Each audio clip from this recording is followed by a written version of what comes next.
Good morning. Thank you for joining us. The topic of this webinar is reducing opportunities for attacks on your corporate infrastructure with Cloudflare.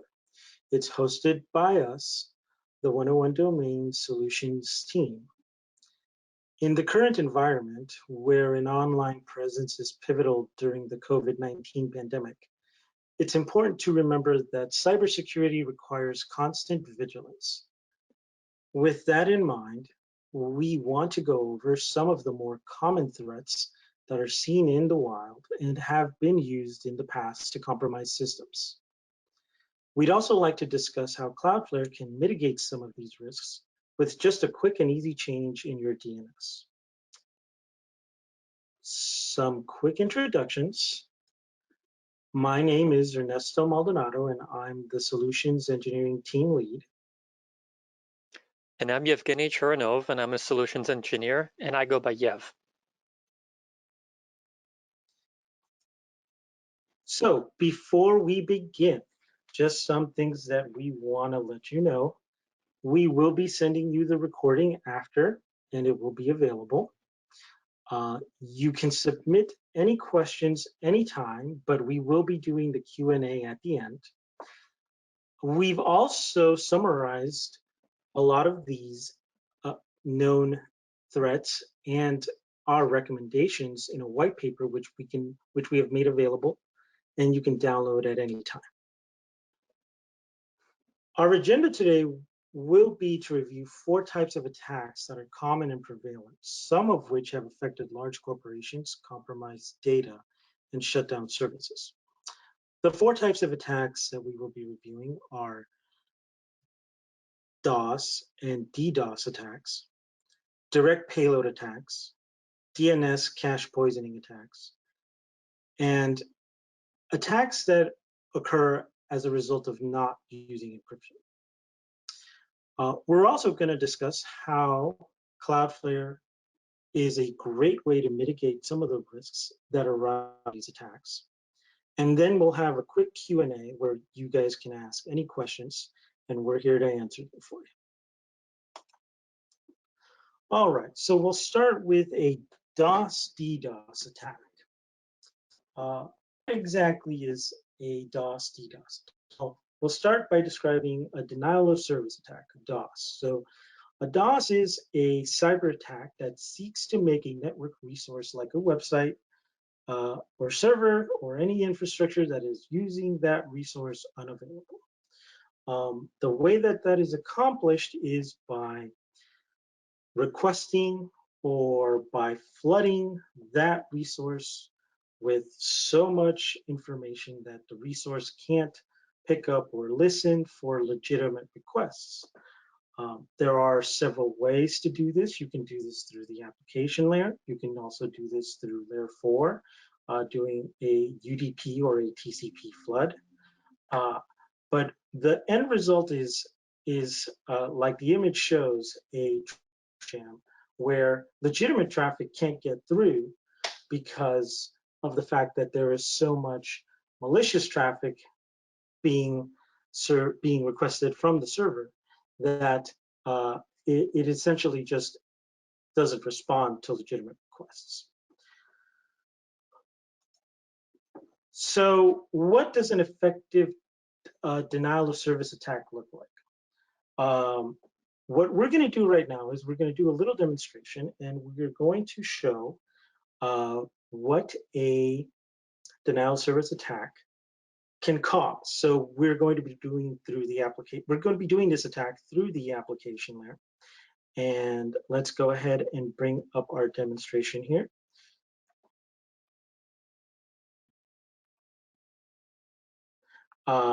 I've gone ahead and set up a website that is currently right now unprotected.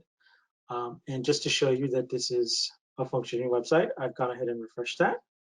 What I'll do right now is I'll go ahead and run a very simple HTTP request DOS attack that will cause the server to not be able to respond to my legitimate request. And let's go ahead and run that. And right now, I'll go ahead and request the site. And as you can see, the server does not respond. And I'll go ahead and request again and again and again. And of course, somebody who is running a denial of service attack can do this in perpetuity until someone takes some sort of mitigation step. Once the attack is over, the server responds again.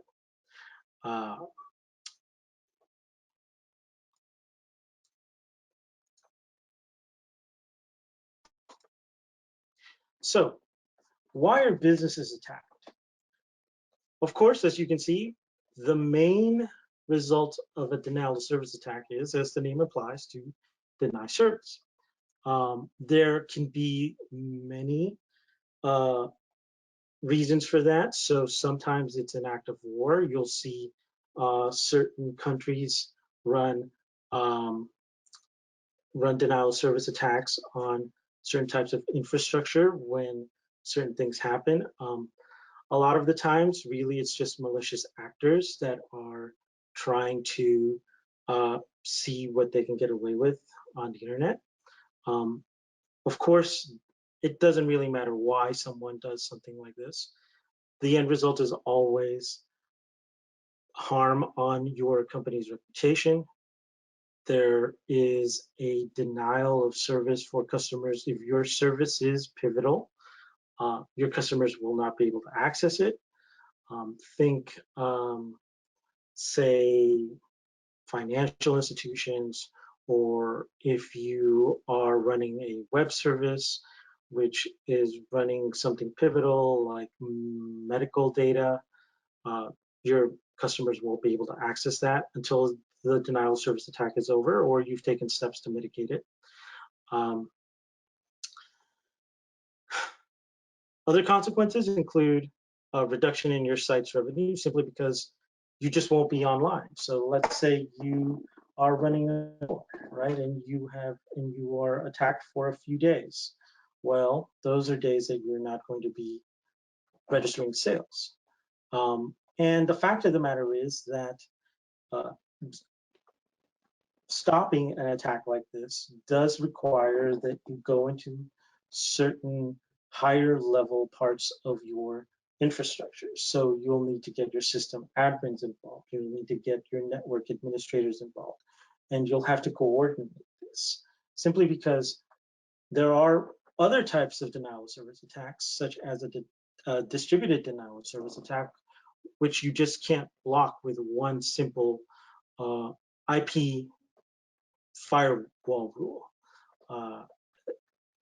A distributed denial of service attack, for those of you who aren't aware, is simply a denial of service attack that comes from multiple sources. So if you have a distributed denial of service attack, you are consistently having to keep pace with where the attack is coming from.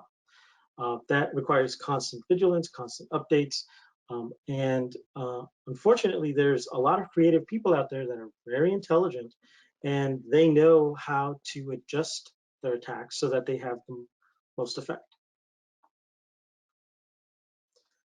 So let's discuss the 4 stages of mitigating a distributed denial of service attack using Cloudflare. First off is detection. Denial of service attacks have fingerprints, so there's a pattern to them.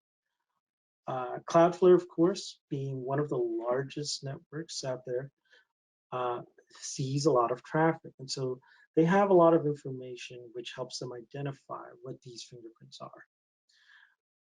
Once you've identified the problem, well, what are we going to do about it? So the response. There are multiple ways in which Cloudflare responds. So the first one is we can drop the malicious traffic at the network edge. So the traffic never even reaches the origin server. Part of that response is also allowing good traffic to come through.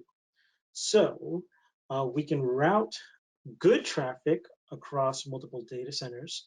There are more than 200 worldwide, and send validated traffic through the Anycast network and to the origin server.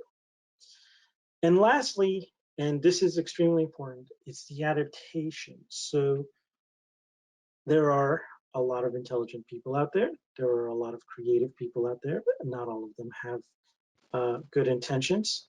So as the attack progresses, it's important that uh, the pattern be identified.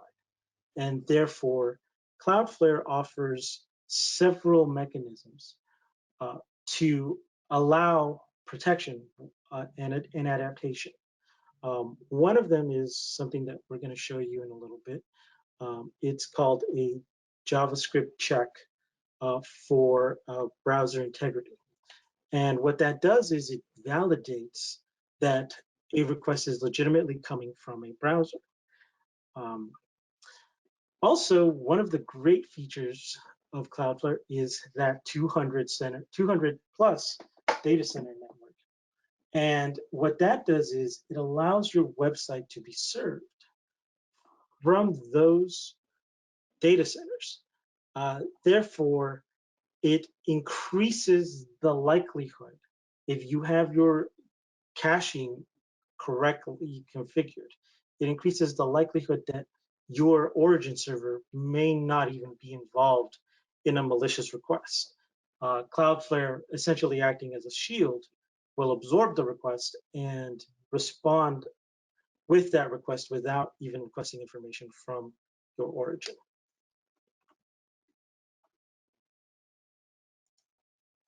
So let's go ahead and see what a mitigated denial of service attack looks like. Go ahead and bring up our example here.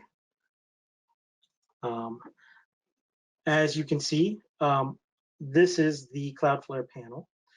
And what I've done is, for our first test, I've left Cloudflare as only serving DNS. We are not proxying it. We're not using any of the advanced features. So I'll go ahead and turn all that on right now, really quickly.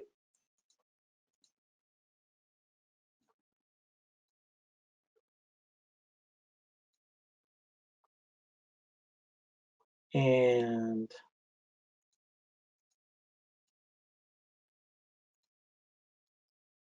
one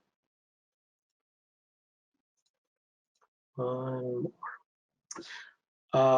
Let's go ahead and give that a moment to propagate.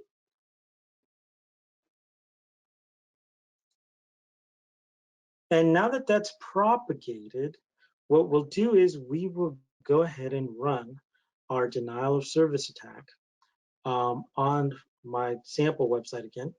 And let's just go ahead and take a look and see what happens this time.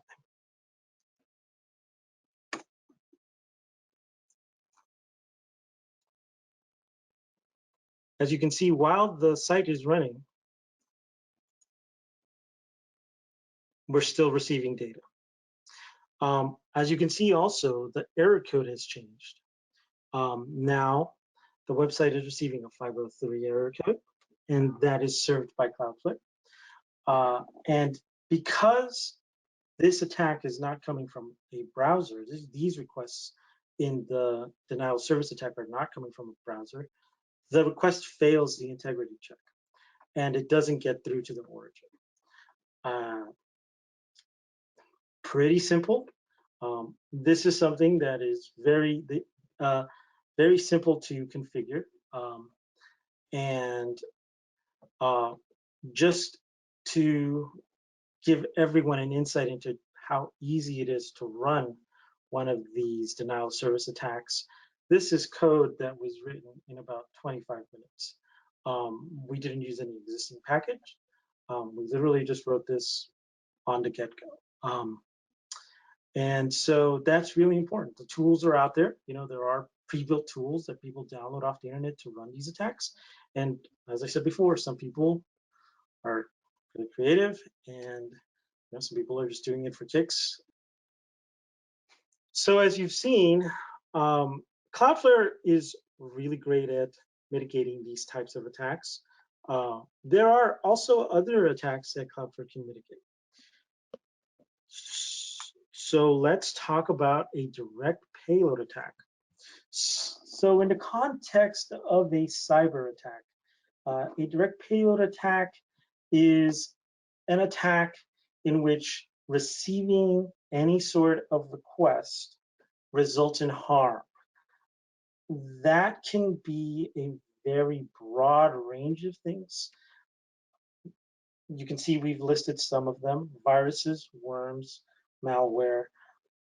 Some of those mechanisms of transmission are email. However, there are payload attacks that can affect websites. As I stated before, payloads can be found in email attachments. As a matter of fact, 1 in every 359 emails in existence contains a malicious payload. And of course, this ratio is trending upwards. I'm confident that most of you, if not all of you, have some sort of mitigation system in place for that. Of course, email is not the only source of these malicious payloads, and we're going to talk about some examples and just what the consequences of being a victim of these attacks can be. So, some common direct payload attacks: XSS payloads, database injection attacks, brute force attacks. For any of you guys who are web developers out there, pretty much almost anything with a post request can be turned into a payload attack. Sometimes even get requests if if whoever's doing this is creative enough. What a payload attack does is it somehow takes malicious code or instructions and it inserts them or places them into your system. That can sometimes have some negative consequences that are broad reaching. So I'm sure most of you are familiar with all of these types of attacks. And I'm sure most of you are thinking, well, we're familiar with them, and well, we have this package on our server that can handle all of this. As I've stated before, there's a lot of creative people out there. There's a lot of resources out there. Not everyone has good intentions. And the truth is that that space is always evolving. And one should always be vigilant for new attacks. So let's discuss some of the consequences of some of these attacks. So of course, the first one, and I'm sure this is what scares most people out there, is data theft.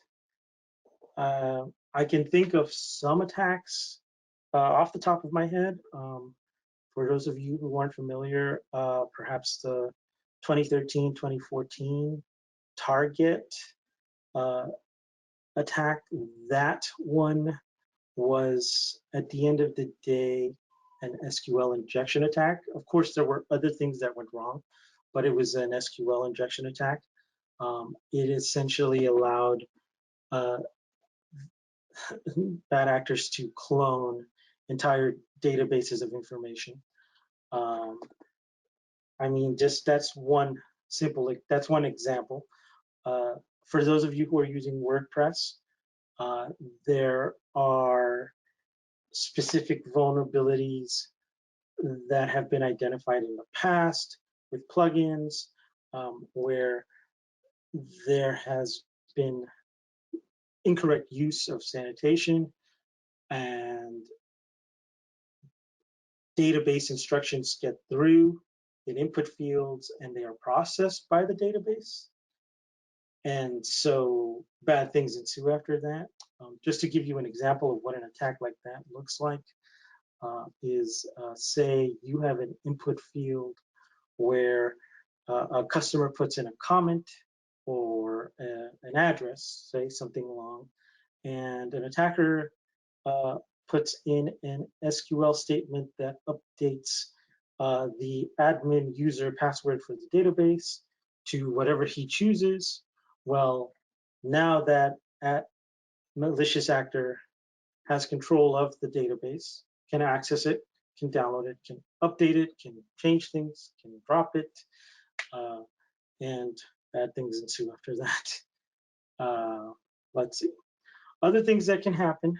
Your customer's information can be shared. So you can have, with XSS attacks, you can have the ability to have unauthorized tracking through JavaScript payloads that are uploaded to servers and then downloaded again by customers. As we discussed this before, you can erase or modify data. And of course, you can also become part of the problem with the XSS attack, as discussed before, where you are essentially transmitting malicious code onto people's browsers. They are using your web page with the code that you have served them.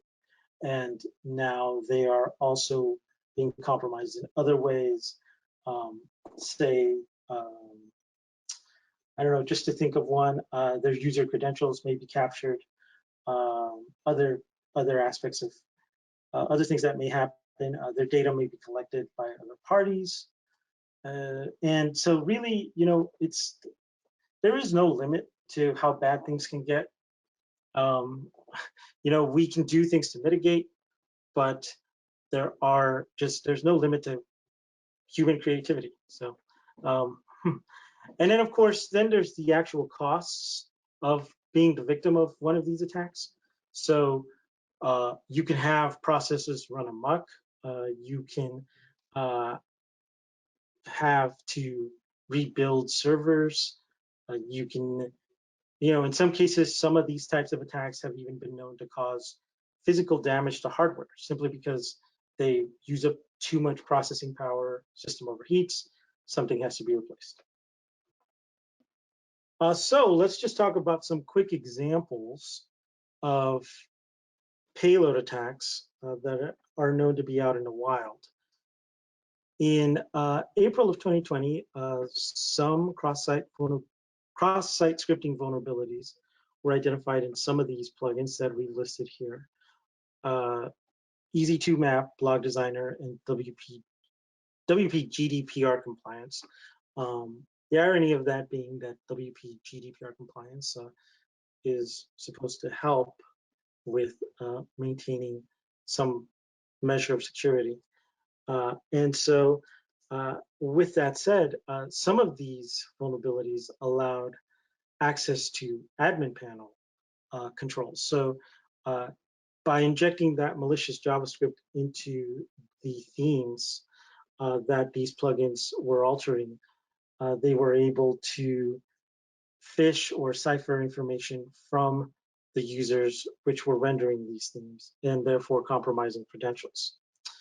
In June of 2020, a very large SQL injection vulnerability was identified in WordPress Loginizer. That one was a straight SQL injection vulnerability, which was the result of not including sanitation in the input of data to the database. An input field didn't have the sanitation function that is provided by WordPress wrapped around it, and so any SQL statement that went into that input field was essentially inserted into the database, and therefore bad things can ensue after that. Some examples of a brute force attack. So just in case no one here is aware of what a brute force attack is, a brute force attack is just a mechanical way of attempting to breach a system through a credential test. We essentially just continuously test credentials against a known login point, and at some point you've either exhausted your potential list or you've breached the system.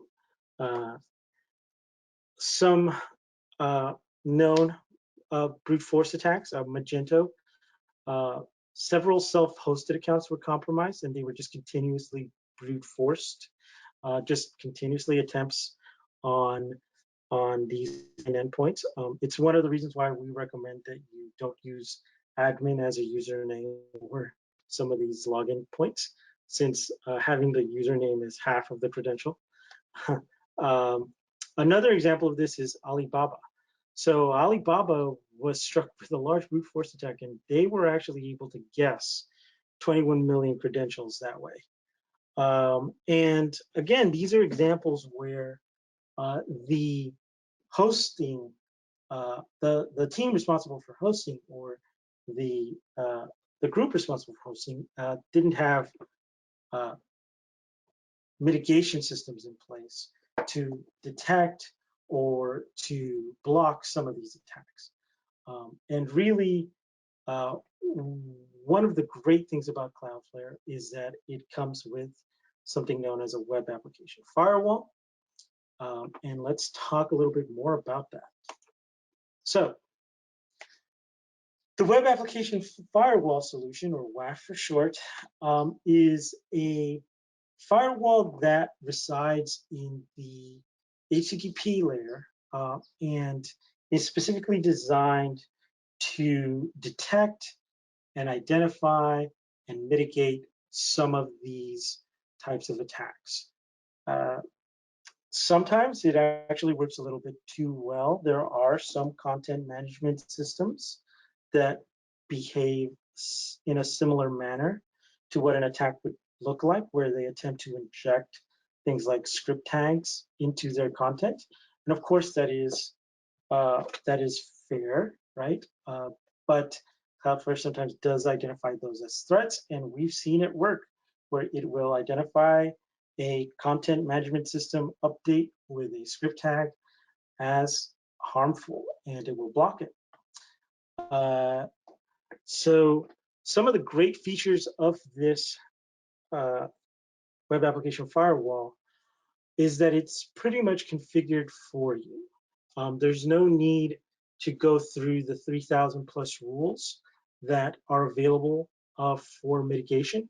As a matter of fact, some content management systems have specific configurations set up in Cloudflare for the WAF. So all you have to do is toggle them on for things like WordPress or for Magento. And you can actually customize the WAF to work with your existing systems if you're not working with one of those systems. So just to cite the example that we had before, where the content management system was sending in script tags, the way to do that is there are other custom rules that can dominate certain routes. And those rules can be turned on or off whenever you need to make an update, and you can go ahead and carve out whatever you need to in order to make your custom infrastructure work for you. And of course, we're here to help with that. So yeah, with that said, Yev, I think I'll pass it on to you for the next two vulnerabilities. Great, thank you. Common examples of DNS cache poisoning. One of the most common ones these days is public Wi-Fi hotspots. You've heard everywhere that it's dangerous to use online banking or online shopping at Starbucks or at the airport Wi-Fi. That's because a lot of people could set up their own hotspots to mask and make it look like the legitimate Wi-Fi hotspot of that location, and at the same time redirects traffic from the real websites to ones that they manage and control and look like the real thing, but are just there as a placeholder to steal credentials.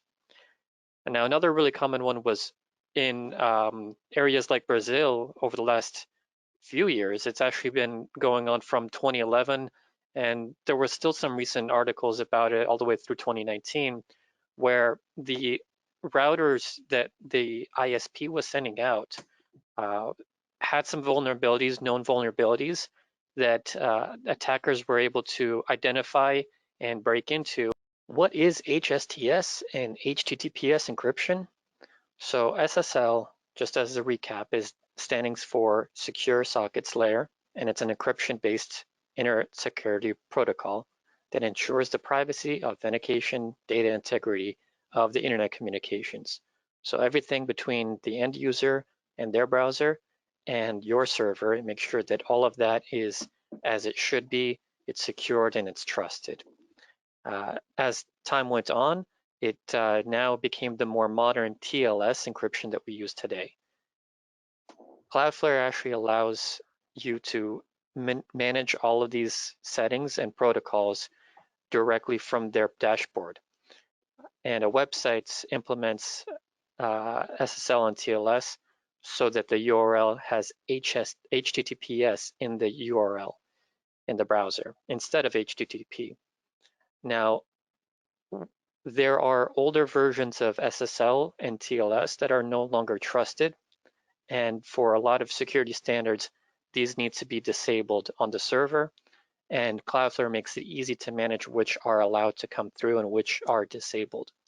In addition, HSTS enforces that anytime any URL is put in for your domain, that it only loads if the URL is with HTTPS. Now that's important for a lot of reasons, and it also makes it a lot easier to force encryption across your whole domain instead of having to configure URL redirects for every path or every subdomain. As soon as you turn on HSTS, it covers the whole domain no matter what. The dangers of not using encryption. So if you don't have HSTS on, or if you don't have your HTTP redirecting to HTTPS, then anything between that chain, between the end user's browser and the server, can be intercepted along the way. These kind of information includes credit card information, personally identifiable information, passwords, and other types of sensitive information. So if you have any type of forms, password forms, and if you have an e-commerce website, that data that you're submitting back and forth, it needs to be encrypted. Otherwise, it's just open for anybody to look into. 4 tips for achieving best practices with TLS and HTTPS with Cloudflare. Ensuring that only updated cryptographic protocols are in use and disabling the deprecated encryption protocols. What that means is disabling any of these vulnerable types of connections over HTTPS that are deemed not secure enough anymore. This is SSL 1, SSL 2, and 3, as well as TLS v1 and 1.1. These are no longer trusted protocols and shouldn't be used. Removing weak ciphers is also important with managing best practices, as these could also be vulnerabilities that you could mitigate. Lastly, you could disable or forward ports that are not in.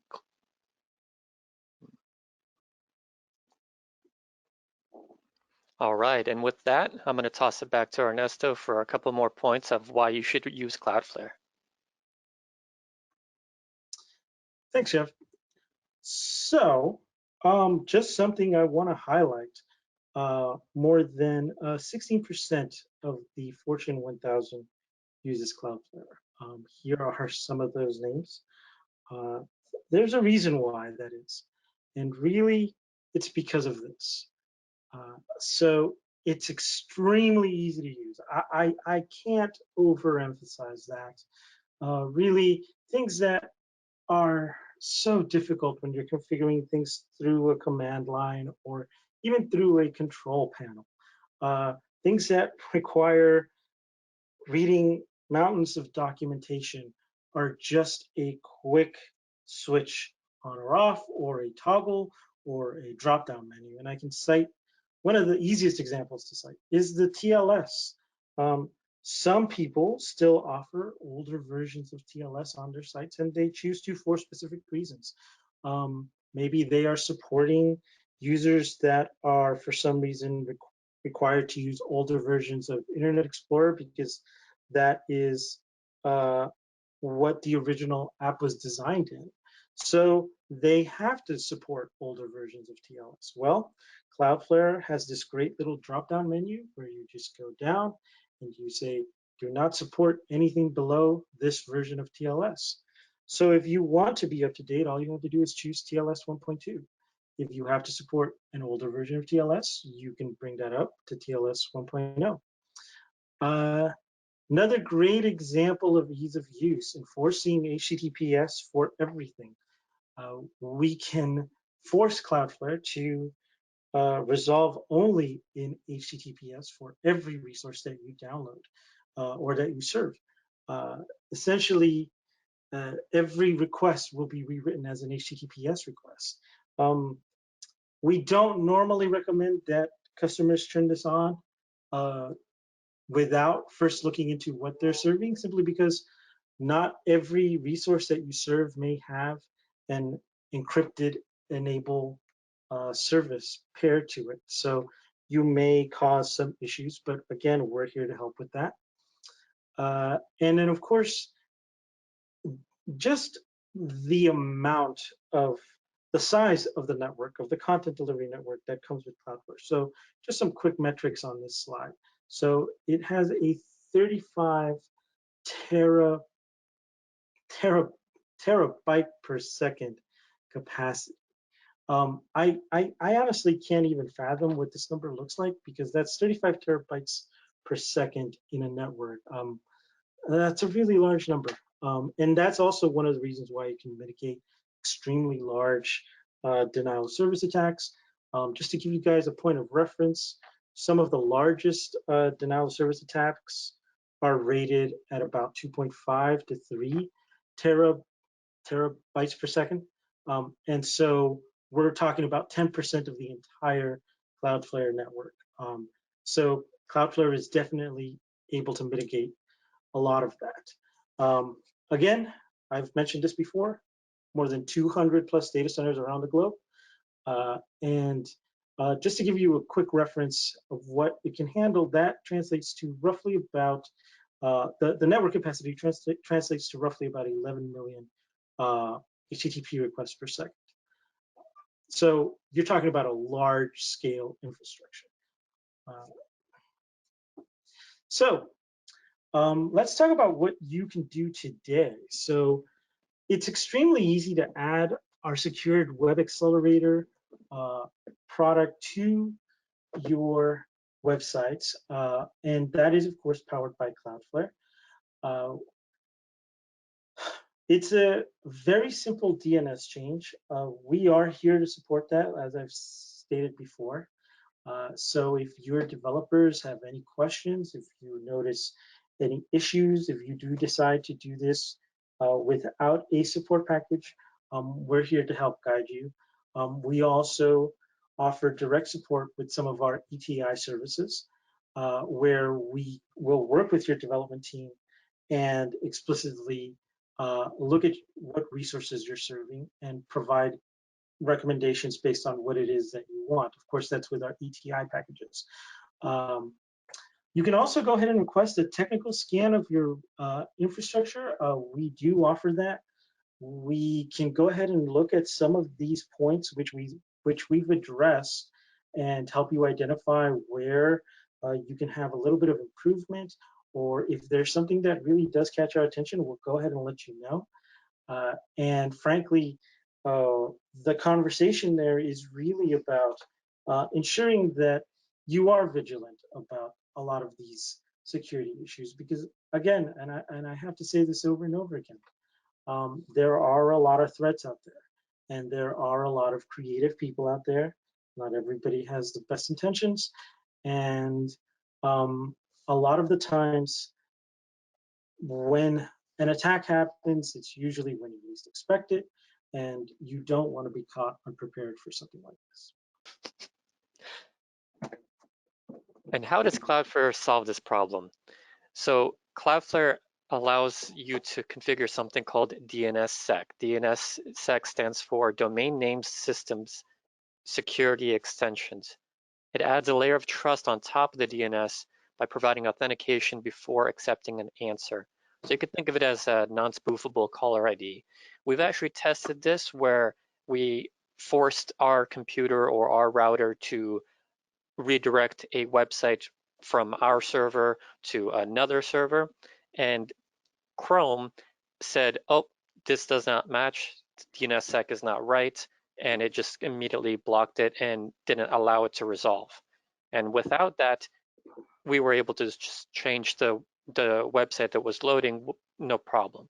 So it's very effective to block these kind of problems from being vulnerable for your website. Your website's important to you, and you want your customers to visit the right website. So DNSSEC will make sure that that's the case. So with that said, I'd like to thank you for joining us today. We would like to move on to the Q&A section of this webinar. We have some questions that have been posted, but if you still have questions, go ahead and post them and we'll go ahead and discuss.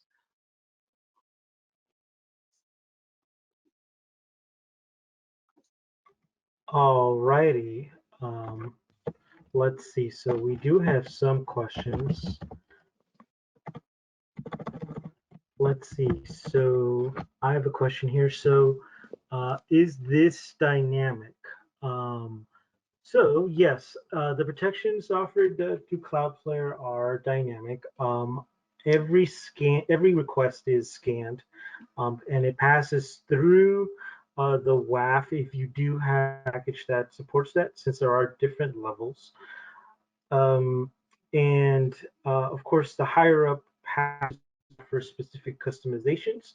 So there's even finer granular control with Cloud. Let's see. Another question here.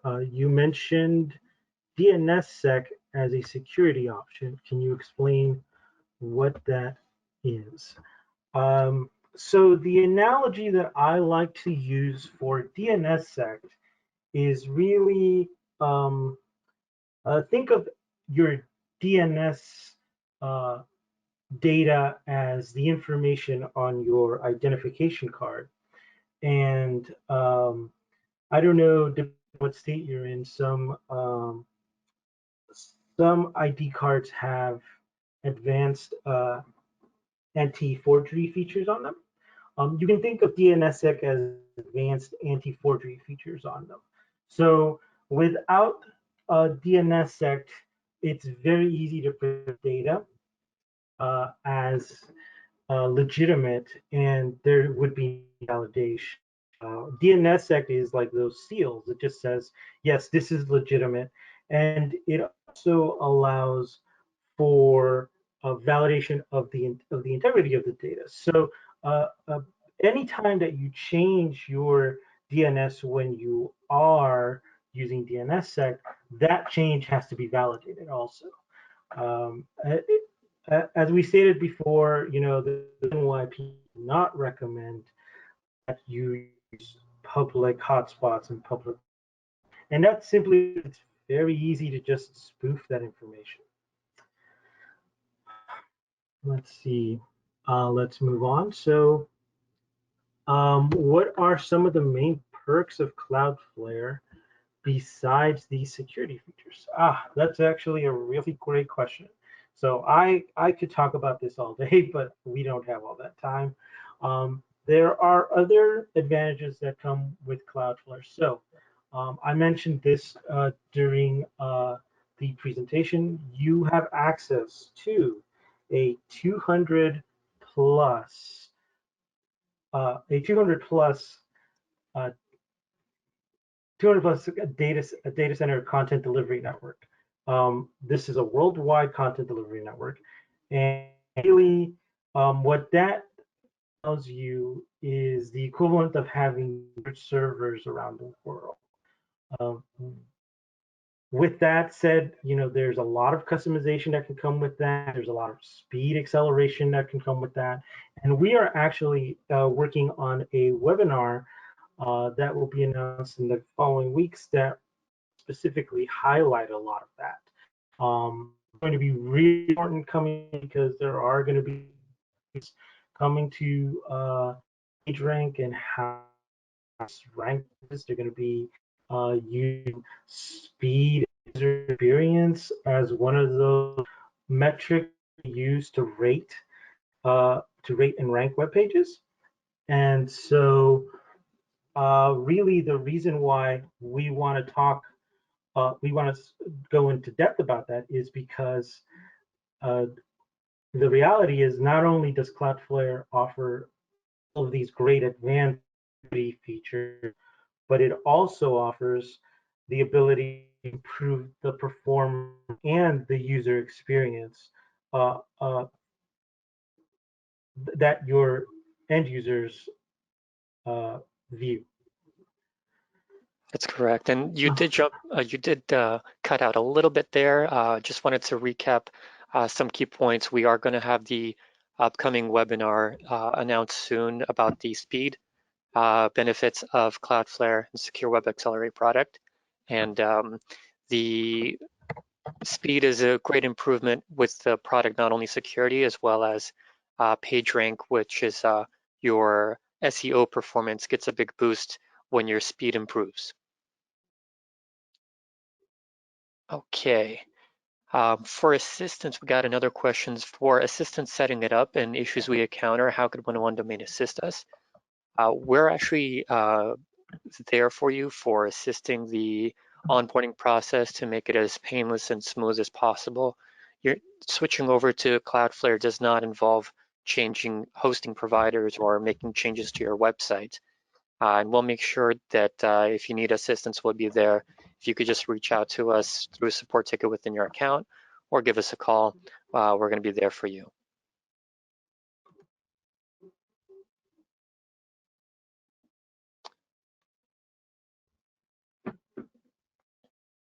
Okay, and then one more question we got here. How do you request a scan? Awesome. So you could request a scan for your domain at any time.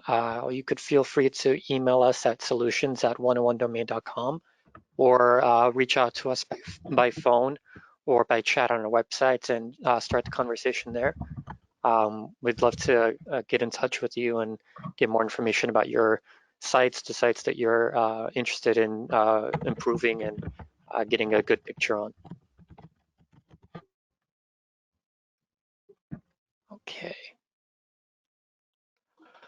Okay, and then we had another question. Let's see here. So this is dynamic. I believe that was asked back when we were talking about the um, the security of DOS mitigation about when we were doing the denial of service example. And to that, the answer is yes, it is dynamic, but if you do want to fine tune it further, there are controls to say be more aggressive in terms of how active it's trying to flag and block attacks.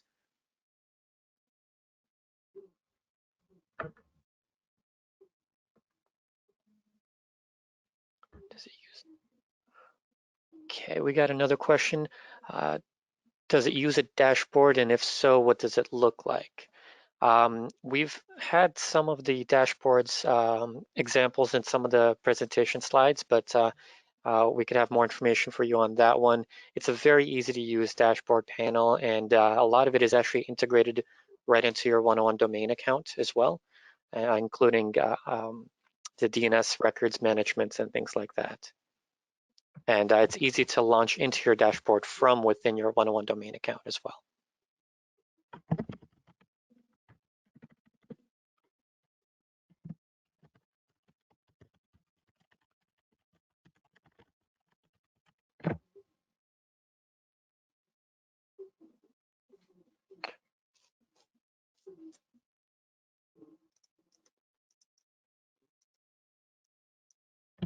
Okay, we still got a few more questions coming in. Ernesto, do you want to take care of the next ones? Yes. How am I sounding? Yev? You're sounding better now, yes. Yeah, good, excellent. All right, so what are the costs to install? Um, so there is no installation.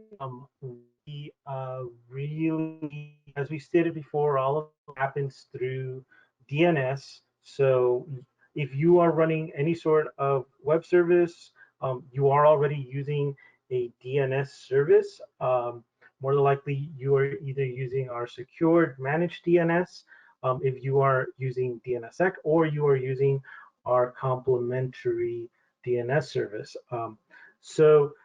With that said, the cost for the service varies.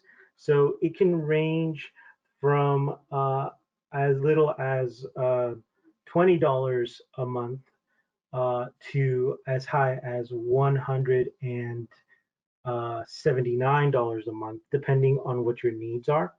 Uh, there is, of course, with the higher level packages, there are even more features that come with that. A lot of those are really related to speed, but also get access to significantly higher quantities of customizations. And so uh, by having one of our higher level packages, there is also additional support that is provided by the solutions team. So especially if you do an ETI package, and so with that, we will be able to we can be available to work with you and your development team and any other stakeholders that you have, so that you get the most value from uh, higher tier package. Let's see. What if you have different registrars? That is a great question. Of course, we recommend that you consolidate um, your domains with us. Uh, However, if you do have different registrars, we'd have to look at that on a case-by-case basis to see if that's possible. Um, we would recommend that you go ahead and open a support, and we can have a conversation separately. Um, Really, that is just because we have a direct integration with Cloudflare. So what makes all of this really easy is the fact that if your domains are registered with us, like Yev mentioned before, you access a lot of these features from one place, which is the 101 domain portal, where you have all of your domains, your hosting services, your uh, certificates, and everything's there. And there's a small subsection panel where for each domain you can features uh, that power secured web accelerator. And so you can turn things off, you can purge your cache, you can activate or deactivate, uh, and all of that is just done in one place. So that's why we would recommend that you just let us know what domains you to with different rivers. And let's see.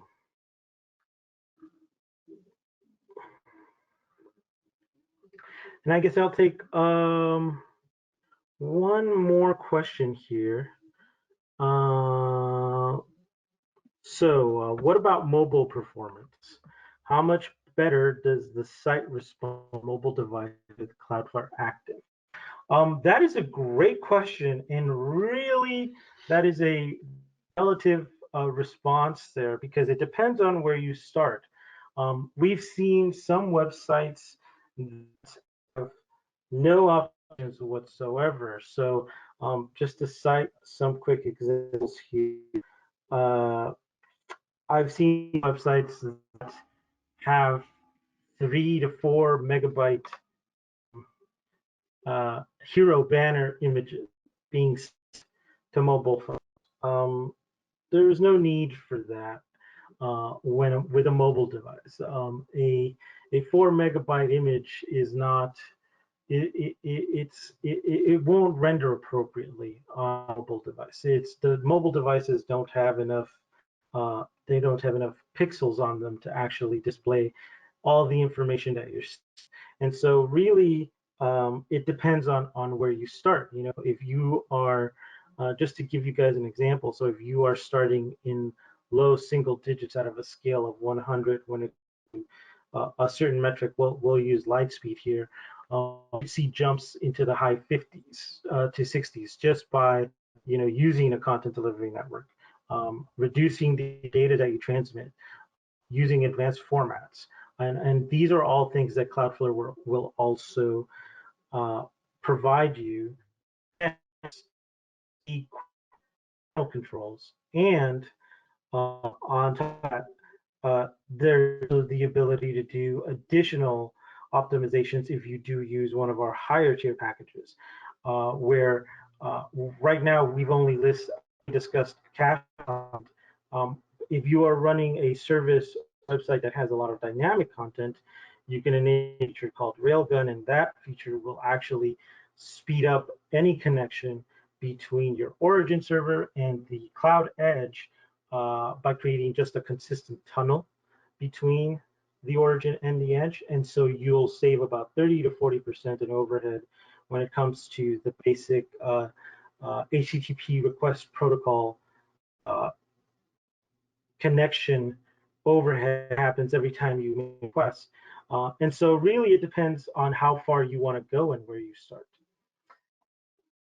We will discuss that more during our next webinar, which will be coming up. And so that is actually the topic of the next webinar. So we will dive into that in a lot more detail. But for now, I want to thank everyone for joining us. This was great. We will be sending the recap video, the white paper, to everyone who joined us today. And we'd also recommend that you keep an eye out for the next announcement for the upcoming webinar, which will be related to SEO and how Cloudflare can help you prepare for the upcoming changes to the Google algorithms that rank search results. With that said, thank you everybody for joining us, and I hope everyone has a great day and a great. Yep, thank you everybody. Have a good one.